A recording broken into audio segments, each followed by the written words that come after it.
नमस्कार विद्यार्थी मित्रांनो, अण्णाभाऊंची भेट या पाठात पुन्हा एकदा तुमचे स्वागत। आज आपण बालभारती पाठ्यपुस्तकातील धडा क्रमांक 7 अण्णाभाऊंची भेट हा पाठ अभ्यासत आहोत। या पाठाचा हा सेशन क्रमांक 3 आहे। पाठाच्या 3ऱ्या भागामध्ये आपण या पाठाचा उर्वरित परिच्छेद अभ्यासणार आहोत आणि त्यानंतर या पाठाचा स्वाध्याय पाहणार आहोत। सुरुवातीला आपण पाठाचा परिच्छेद विस्तारित रूपात पाहून घेऊया। मागील पाठाच्या भागात आपण पाहिलं की लेखक आणि अण्णाभाऊ यांच्यामध्ये मैत्रीचे जिव्हाळ्याचे नाते निर्माण झाले होते, म्हणून लेखक यांचं येणं जाणं म्हणजेच घरोबा वाढलं। लेखक सांगतात की कोणी एक प्रकाशक अण्णाभाऊंच्या कथा घेऊन जातात आणि त्याचं मानधन केवळ एक ट्रान्झिस्टर देतात आणि अण्णांचे हे मानधन अत्यंत कमी असल्याकारणाने लेखक थोडे तिथे विचारच करत बसतात। पुढे लेखक सांगत आहेत, कधी कधी अण्णाही माझ्या घरी येत। असेच एकदा माझ्या घरी अण्णा जेवायला आले होते। जेवण उरकल्यावर आम्ही गप्पा करत होतो। माझ्या पत्नीला म्हणाले, बाय, मी जर जगलो वाचलोच तर माझ्या विठ्ठलाला मी रशियाला घेऊन जाईन। आता बघा, इथे अण्णाभाऊंद्वारे लेखकाच्या प्रती जी आत्मीयता झाली होती त्याच्या संदर्भात लेखक सांगत आहेत की जेव्हा ते एकदा त्यांच्या घरी आले होते जेवण्यासाठी, तेव्हा ते लेखकाच्या पत्नीला सांगतात की जर मी पुढील आयुष्यात मला जर चांगलं पुढील आयुष्य भेटलं आणि मी कधी जेव्हा रशियाला जाईल तर माझ्याबरोबर विठ्ठलाला म्हणजेच लेखकाला सुद्धा घेऊन जाईन। अण्णांचं मध्येच बोलणं थांबवून मी म्हणालो, अण्णा, मॉस्को शहरात आपल्या कादंबऱ्यांचं तिथल्या भाषेत अनुवाद झालं असं मी ऐकलंय। अण्णा होय म्हणाले।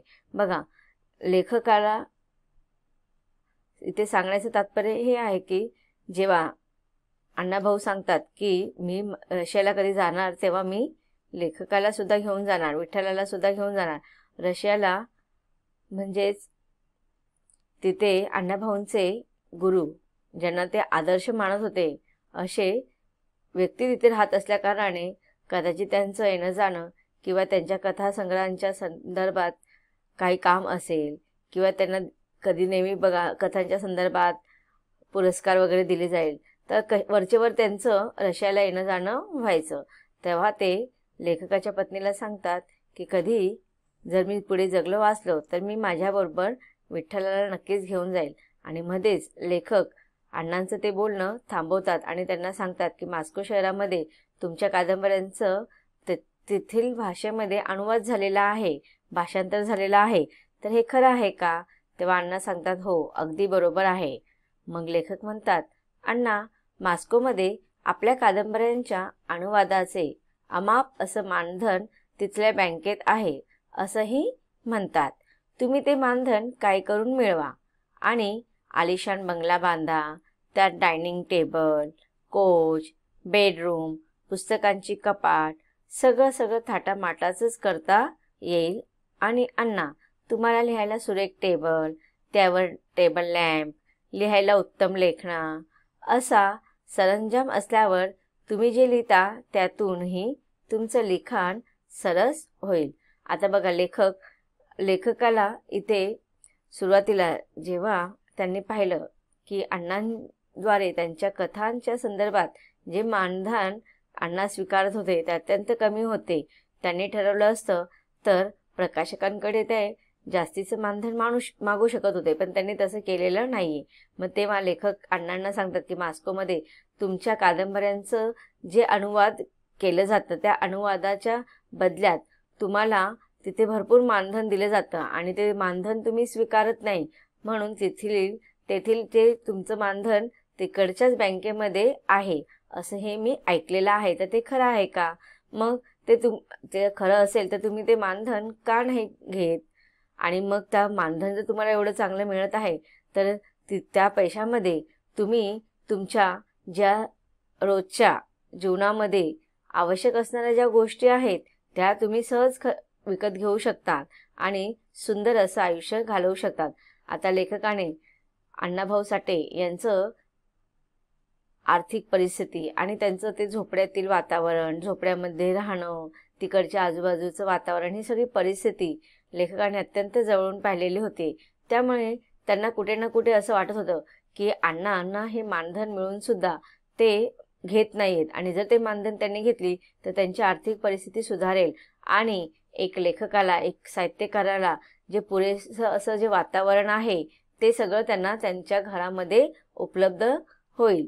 म्हणून ते म्हणतात की जर ते मानधन तुम्ही घेतला तर त्या पैशातून तुम्ही सुंदर असं घर, बंगला वगैरे असं तुम्ही बांधू शकतात आणि त्यामध्ये लिहिण्यासाठी तुम्हाला स्पेशल टेबल ठेवला जाईल, लेखण्या वगैरे उत्तम असतील तुमच्या, पुन्हा जेवण्यासाठी डायनिंग टेबल असेल, छानपैकी बसायला कोच असेल, बेडरूम असेल, पुस्तकांचं असं छानपैकी वेगळं कपाट असेल, असं सगळं थाटामाटाचं वातावरण तुम्हाला तुमच्या बंगल्यामध्ये करता येईल. लिहिण्यासाठी तुम्हाला सुंदर असा टेबल, त्यावर टेबल लॅम्प असेल, कारण की अधिकतर लेखक दिवस रात्र लिहित असतात, दिवसाचं नाही पण रात्री कसं वातावरण शांत असतं, त्यामुळे लेखकाला किंवा कवीला अशा रात्रीच्या शांततेच्या वातावरणामध्ये बऱ्याचशा गोष्टी सुचत असतात. म्हणून इथे ते सांगतात की तुम्ही हे सगळं लिखाण वगैरे तुमचं त्या वातावरणामध्ये अत्यंत छान होईल, सरस होईल, सुंदर होईल. अण्णा हसतच म्हणाले, विठ्ठला, बंगला, मोटार, बाग बगीचा, रुबाबदार कपडे, लिखाण करण्यासाठी वेगळी खोली, खोलीत फुलदाणी, टेबल, आराम खुर्ची, या सर्व साधनांचा मला मोह नाही, मला अजिबात त्यांचा लोभ नाही. अरे, झोपड्यात दीनदलितांची दुःख मला अनुभवायला मिळतात. गोरगरिबांची पोटतिडकीची भाषा, त्यांचं जीवनमान, तिथली वास्तवता मी या झोपडीत राहूनच लिहू शकेन. बघा, आता इथे हा जो परिच्छेद आहे तो अत्यंत महत्त्वाचा आहे. ह्या पाठाचा जो पूर्ण सार आहे ना तो ह्या छोट्याशा परिच्छेदमध्ये दिलेला आहे. आता बघा, लेखक इथे सांगत आहेत अण्णाभाऊ साठे यांचं लेखकाद्वारे अण्णाभाऊंना जेव्हा सुंदर अशा जीवन जगण्याची शैलीबद्दल अण्णाभाऊंना सांगतात तेव्हा ते सांगतात की नाही, जे माझ्या लेखनामध्ये जे उत्स्फूर्त प्रेरणा देणारं जे वातावरण आहे ना ते मला कोणत्या बंगल्यामध्ये किंवा मोटार गाडीमध्ये आलिशान कपडे घातल्यावरती, रुबाबदार कपडे घातल्यावरती, ह्या सगळ्या गोष्टींमध्ये मला ते लिखाण सुचणार नाही. त्या गोष्टींचा मला मोह नाही. आणि झोपड्यामध्ये राहून मला जी गोरगरिबांची दुःख स्वतः अनुभवायला मिळतात. बघा, लेखकाला हे जे काही सुचत असतं ते स्वतःच्या स्वानुभवातून सुचत असतं. आपण पण बघा, जेव्हा एखादी कादंबरी, एखादी कथा वाचत असतो तो त्या कादंबरीमध्ये आपल्याला रस कधी निर्माण होतो, जोपर्यंत त्या कादंबरीतील अनुभव आपल्या अनुभवाशी समरस होत नाहीत, आपल्या दुःखांशी त्या लेखकाचे दुःख समरस होत नाही, तोपर्यंत आपल्याला सुद्धा ते साहित्य वाचायला, ती कविता वाचायला, ते लेख वाचायला किंवा त्या कथा, कादंबऱ्या वाचायला आवड निर्माण होत नाही.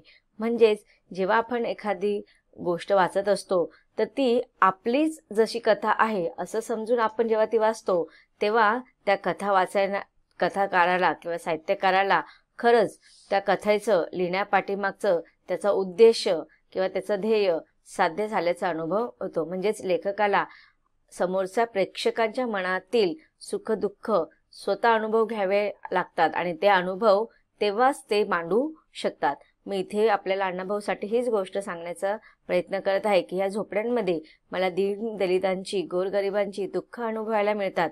गोरगरिबांची जी पोटतिडकीची भाषा आहे, त्यांचं जीवनमान, त्यांचं राहणीमान, तिथली जी सत्यता, वास्तवता आहे, ही मी झोपडीत राहूनच अनुभव करू शकतो. जर मी बंगल्यामध्ये गेलो आणि बंगल्यामध्ये मी आलिशान गोष्टीमध्ये जीवन जगलो तर तिथे राहून जो वास्तविक जीवनाचा अनुभव आहे तो येणार नाही. तिथली वास्तविकता मी झोपडीत राहूनच लिहू शकेन. बंगल्यात मला एक अक्षरही सुचणार नाही. बंगल्यात ओढून ताडून काल्पनिक लिखाण होईल. झोपडीत उपाशी पोटं कशी जगतात, पावसाळ्यात झोपडं गळतं तेव्हा त्या पाण्याखाली टेचकी भगुलं परात कशी लावली जाते, थंडीच्या महिन्यात दिनदुबळ्यांना थंडीत कुडकुडत बसावं लागतं. इथं दुःखाला झेलत जगणारी माणसं, त्यांची पालं, त्यांच्या हाणामाऱ्या, विठ्ठल काय सांगू. अरे वास्तवानं ओतप्रत भरलेले या दुबळ्या जगाचं सत्य साहित्य मला बंगल्यात बसून लिहिता येणार नाही. मग बघा, आता लेखक इथे अण्णाभाऊ साठे लेखकाला हेच सांगण्याचा प्रयत्न करत आहेत की जे मला इथे राहून सत्य गोष्टी मी जे अनुभव घेतो आणि ते अनुभव मी शब्दातून मांडतो, पण बंगल्यात गेल्यावरती ह्या सगळ्या गोष्टी मला अनुभवता येणार नाही आणि काल्पनिक गोष्टी मी लिहू शकणार नाही. कारण की जोपर्यंत कोणतीही गोष्ट आपण बघा, एखादी गोष्ट आपण भूक म्हणजे काय असतं, जोपर्यंत आपण समोरचा व्यक्ती म्हणतोय मला भूक लागली, मी भुकेने व्याकुळ झाले, तोपर्यंत आपल्याला त्या भुकेचं महत्त्व कळणार नाही. पण जेव्हा आपल्याला स्वतःला भूक लागेल आणि आपण जेवणार नाही, आपल्याला अन्न मिळणार नाही, तेव्हा जी व्यथा आपल्याला होईल तीच व्यथा आपण अनुभव घेतल्याशिवाय एखादी गोष्ट आपल्याला कळत नाही. जर मला चव ओळखायची आहे आणि जर मला कोणी सांगितलं एखादी गोष्टचं चव अशी आहे, जोपर्यंत मी स्वतः ती चव चाखत नाही तोपर्यंत मी त्याचं वर्णन करू शकत नाही. तसंच साहित्यामध्ये सुद्धा असतं. एखादी गोष्ट जोपर्यंत आपण स्वतः पाहत नाही, स्वतः अनुभव घेत नाही, तोपर्यंत आपण ती कल्पनेच्या रूपेमध्ये मांडू शकत नाही किंवा लिहू शकत नाही. एखादी ओढून ताणून गोष्ट की मला समोरचा आपला दुःख सांगतोय आणि मी त्याचा अनुभव करून लिहिण्याचा मी प्रयत्न करतोय, तर ते वास्तव्य आपण व्यवस्थित लिहू शकत नाही. म्हणजे वास्तवाने ओतप्रोत भरलेल्या ज्या गोष्टी आहेत ते अण्णाभाऊंना झोपडीमध्ये राहूनच पाहायला मिळतं आणि अनुभवायला मिळतं. म्हणून ते म्हणतात की वास्तवाने ओतप्रोत भरलेल्या या दुबळ्या जगाचं सत्य साहित्य मला बंगल्यात बसून लिहिता येणार नाही, तर ते मला फक्त आणि फक्त झोपड्यांमध्ये राहूनच अनुभव करता येईल. माझ्या कादंबऱ्यांचं मानधन मॉस्कोमध्येच राहू दे, त्या संपत्तीनं मी बिघडून जाईन, गरिबीला विसरून जाईन, सत्य लिखाणाला पारखा होईल, म्हणून मला ते मानधन नको. मग बघा, आता इथे अण्णाभाऊ साठे यांनी ते मानधन अस्वीकारण्यापाठीमागचं कारण हेच आहे की जेव्हा आपल्याकडे पैसा येतो तेव्हा आपण आपल्या पाठीमागचे आयुष्य, आपली आर्थिक परिस्थिती किंवा आपल्याला आलेले वास्तव्य आपण हे सगळं विसरून जातो. म्हणून लेखक सांगतात की म्हणून अण्णाभाऊ साठे सांगतात की मला संपत्ती जर आली तर मी जे मला सत्य अनुभव मला मांडायचे आहेत मी ते मांडू शकणार नाही, ते लिहू शकणार नाही. मी गरिबीला विसरून जाईल. जोपर्यंत मी गरिबीत आहे तोपर्यंत माझं लिखाण आहे आणि जोपर्यंत माझं लिखाण आहे तोपर्यंत माझं अस्तित्व आहे. म्हणून सत्य लिखाणाला मला पारखं व्हायचं नाहीये. मला असं काल्पनिक लिखाण नाही करायचं. मला जे वास्तव्य आहे तेच प्रेक्षकांसमोर, वाचकांसमोर मांडायचं आहे. म्हणून मला ते मानधन नको. विद्यार्थी मित्रांनो, पाठात आलेल्या कठीण शब्दांचा अर्थ आपण सुरुवातीला पाहून घेऊया. वलानीला कपडे वाळत घालण्याची दोरी, बाळवती नुकत्याच जन्मलेल्या बाळाला गुंडाळून ठेवण्याचे कपडे, डेचकी मडक्यासारखे परंतु उभट गोल भांडे, गॉर्की एक रशियन लेखक, भगुल रुंद तोंडाचे गोल भांडे. आता आपण स्वाध्याय अभ्यासणार आहोत. प्रश्न पहिला, नातेसंबंध लिहा. अ. विठ्ठल उमप भिकाजी तूप सौंदर. आ. जयवंताबाई अण्णाभाऊ साठे. इ. अण्णाभाऊ आणि गॉर्की. उत्तर पाहूया. अ. विठ्ठल उमप आणि भिकाजी तूप सौंदर यांच्यामध्ये काय नातेसंबंध होते? तर दोघं मित्र होते. आ. जयवंताबाई आणि अण्णाभाऊ साठे, तर हे दोघं कोण होते? पती पत्नी. पहिले ते स्त्रीचं नाव आहे म्हणून तुम्ही पहिलं त्याचा संबंध लिहायचा पत्नी, आणि नंतर अण्णाभाऊ साठे यांचं नाव म्हणजे ते पती. इ. अण्णाभाऊ आणि गॉर्की. अण्णाभाऊ कोण होते? शिष्य, आणि गॉर्की कोण होते? त्यांचे गुरु. पुढील प्रश्न आकृत्या पूर्ण करा. अ मध्ये तुम्हाला अण्णाभाऊ साठे यांचे व्यक्तिमत्वांचे विशेष लिहायचे आहेत. 4 विशेष तुम्ही त्याच्यामध्ये लिहायचे. आ मध्ये झोपडीतील वास्तव्य तुम्हाला लिहायचं आहे. उत्तर पाहूया. अ. अण्णाभाऊ साठे यांचे व्यक्तिमत्व विशेष. पहिलं वास्तववादी, दुसरं निस्वार्थी, तिसरं साधी राहणी, चौथं लेखनाची आवड असणारे. पुढचा प्रश्न आहे. आ. अण्णाभाऊ साठे यांचे व्यक्तित्व विशेष. 1. वास्तववादी, दुसरं निस्वार्थी, तिसरं साधी राहणीमान, चौथं लेखनाची आवड असणारे. प्रश्न क्रमांक 2. आकृत्या पूर्ण करा. इथे तुम्हाला अ आणि आ हे 2 प्रश्न दिलेले आहेत. प्रश्न आहे अण्णाभाऊ साठे यांचे व्यक्तिमत्व विशेष. तर ह्या प्रश्नामध्ये तुम्हाला त्यांच्या व्यक्तिमत्वातले जे काही गुण विशेषता दिसून आले ते लिहायचे आहे चौकटीमध्ये. आणि आ मध्ये तुम्हाला झोपडीतील वास्तव्य याचे 4 पर्याय किंवा 4 उत्तरं लिहायचे आहेत. आपण उत्तरं पाहूया. अ. अण्णाभाऊ साठे यांचे व्यक्तिमत्व विशेष. पहिलं वास्तववादी, दुसरं निस्वार्थी, तिसरं साधी राहणीमान, चौथं लेखनाची आवड असणारे. आचं उत्तर आहे झोपडीतील वास्तव्य. 1. गरिबीतील जीवन, 2. पावसाळ्यात गळकी झोपडी, 3. बऱ्याच वेळा उपाशीपोटी झोपावे लागते, 4. दुःख झेलत जगणारी माणसं. प्रश्न तिसरा. एका शब्दात उत्तरे लिहून चौकट पूर्ण करा. अ. अण्णाभाऊ साठे यांचे राहण्याचे ठिकाण. इथे तुम्हाला रिकाम्या चौकटीत उत्तर लिहायचं आहे. आ. विठ्ठल उमप यांच्यासमोर अण्णाभाऊंना मिळालेले कथेचे मानधन. आणि ई. अण्णांच्या कादंबऱ्या अनुवादित झाले ते शहर. मग उत्तर बघूया. अ. अण्णाभाऊ साठे यांचे राहण्याचे ठिकाण कोणतं? चिरागनगर. आ. विठ्ठल उमप यांच्यासमोर अण्णाभाऊंना मिळालेले कथेचे मानधन ट्रान्झिस्टर. उत्तर काय याचं? ट्रान्झिस्टर. ई. अण्णांच्या कादंबऱ्या अनुवादित झालेले ते शहर मॉस्को. पुढचा प्रश्न आहे प्रश्न क्रमांक 4. उत्तरे लिहा. तुम्हाला याच्यात 4 प्रश्न दिलेले आहेत. ते 4 प्रश्न आपण पाहूया.